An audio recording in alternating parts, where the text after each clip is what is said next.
주식의 명의신탁 후 명의신탁자가 사망한 경우에 어떤 일이 발생하는지를 살펴보겠습니다.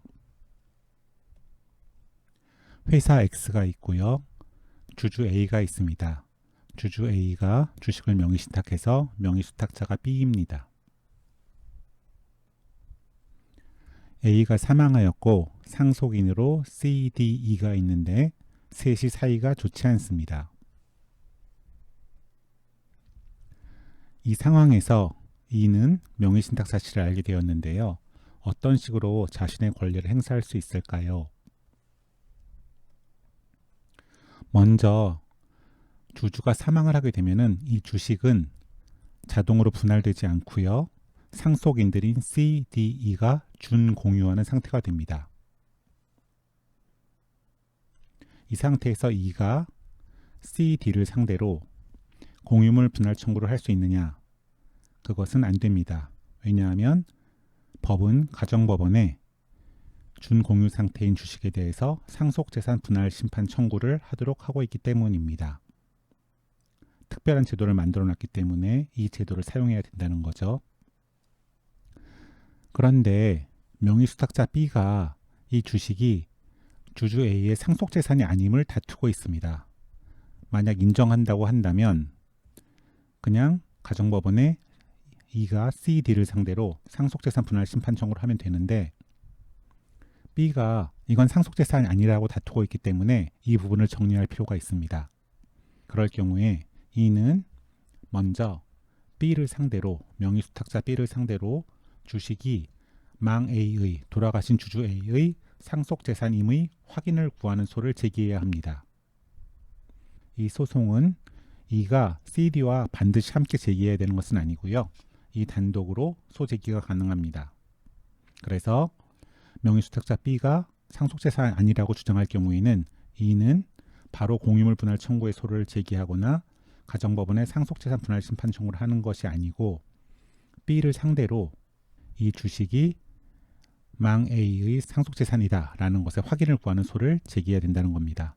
상속재산 분할 심판 청구를 할 수도 있겠지만 이게 먼저 해결되지 않고서는 이 심판 청구는 진행될 수가 없는 거죠. 그래서 첫 번째로 E는 B를 상대로 해서 단독으로 해도 가능하기 때문에 확인 소송을 제기해야 되고요. 이 소송에서 승소를 하면은 즉 명의수탁자 B 명의로 되어 있는 주식이 주주 A의 상속재산이다 라는 것에 확인을 받으면은 이제 비로소 가정법원에 이건 상속재산인 게 확인됐으니까 상속재산 분할 심판 청구를 하면 됩니다. 상속재산 분할 심판 청구는 C, D를 상대로 해서 제기해야겠죠. 상속인들 사이에서 상속재산을 분할하는 거니까요.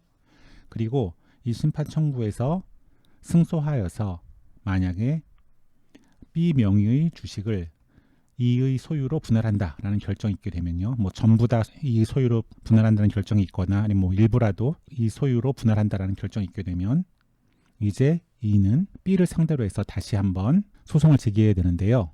일단 소송에서 명의신탁 해지를 통보하고요. 명의신탁될 주식이니까 명의신탁자의 지위가 상속으로 E한테 이전됐죠. 그래서 명의신탁 해지 통보를 하고 B에게 자기 명의의 전자등록 계좌로 계좌 간 대체의 전자등록 절차를 이행하라 라는 청구를 하면 되고요.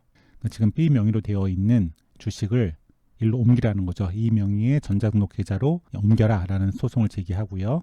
그 다음에 만약에 B 명의 계좌에 이 주식이 없는 경우 예를 들어서 뭐 B가 처분했다거나 그럴 수가 있죠. 그럴 경우를 대비해서 대상 청구로서 만약에 이런 강제 집행이 안 되면은 시가상당액의 지급을 하라라는 금전 청구를 추가하고요. 그 다음에 만약에 B가 그동안 배당받아간 게 있다고 한다면 배당받아간 것을 부당이득으로 반환하라라는 청구도 할 수가 있을 겁니다. 그래서 확인의 소를 제기하고 심판 청구를 하고 그리고 나서 이제 명의를 이전하라. 그리고 시가상당액을 지급하라. 그리고 부당이득을 반환하라 라는 소송을 제기하면 됩니다. E가 회사 X를 상대로 이런 절차를 안 거치고 X를 상대로 명의신탁을 해지했으니까 회사 X는 명의수탁자 B에서 망 A, 돌아가신 A 명의로 주주 명의를 변경하는 명의개서 절차를 이행하라 라는 청구를 하는 것도 가능할지를 생각해 볼 수가 있는데요. 만약에 이것이 가능하다고 한다면 바로 넘기고 나서 상속재산 분할 청구를 하면 되겠죠. 그래서 편리하긴 편리한데요. 이런 소송이 가능한가를 생각해 보면은 일단 이 주식은 준공유라고 했죠. CDE.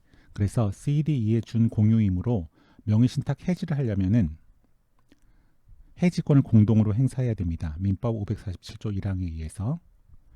그렇기 때문에 만약에 E가 회사 X를 상대로 단독으로 명의신탁을 해지하겠다. 그러니까 명의수탁자 B 명의로 되어 있는 주식을 A 명의로 이전하라, 명의 개설을 하라 라는 식의 소송을 제기하면은 이거는 기각되게 됩니다. 단독으로는 명의신탁을 해지하고 청구할 수 없기 때문에 그렇습니다. 또 하나 생각해 볼 수 있는 것은 E가 그럼 회사 X를 상대로 이 주식이 망 A의 상속재산임의 확인을 구할 수 있을까도 생각을 해볼 수가 있는데요.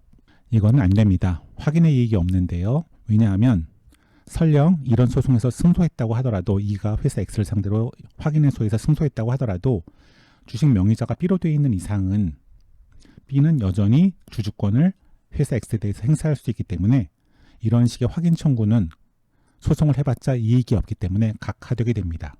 정리하자면 주주 A가 명의신탁된 상태로 사망한 경우에 그리고 상속인이 여러 명이 있는 경우에 상속인 중 1위는 상속인들과 분쟁이 있다고 한다면은 그리고 명의수탁자와도 분쟁이 있다고 한다면은 맨 처음으로 명의수탁자를 상대로 이 주식이 망인인 돌아가신 A의 소유임의 확인을 구하는 소송을 제기하고요. 그래서 승소를 한 다음에 다른 공동상속인 CD를 상대로 해서 상속재산 분할 심판 청구를 하고요. 그 심판 청구에서 주식이 이 것으로 분할이 되면 다시 명의수탁자 B를 상대로 명의신탁 해지 통보를 하고 자기 소유로 확정된 부분에 대해서는 단독으로 할 수 있겠죠. 그리고 이 명의의 자기 명의의 전자등록 계좌로 계좌간 대체를 해갖고 주식을 이전하라고 청구를 하고 주식이 없을 경우를 대비해서 대상 청구로 시가 상당액의 지급 청구를 하고 만약에 배당받은 게 있다고 한다면 부당이득 반환 청구를 하는 식으로 본인의 권리를 행사할 수 있습니다.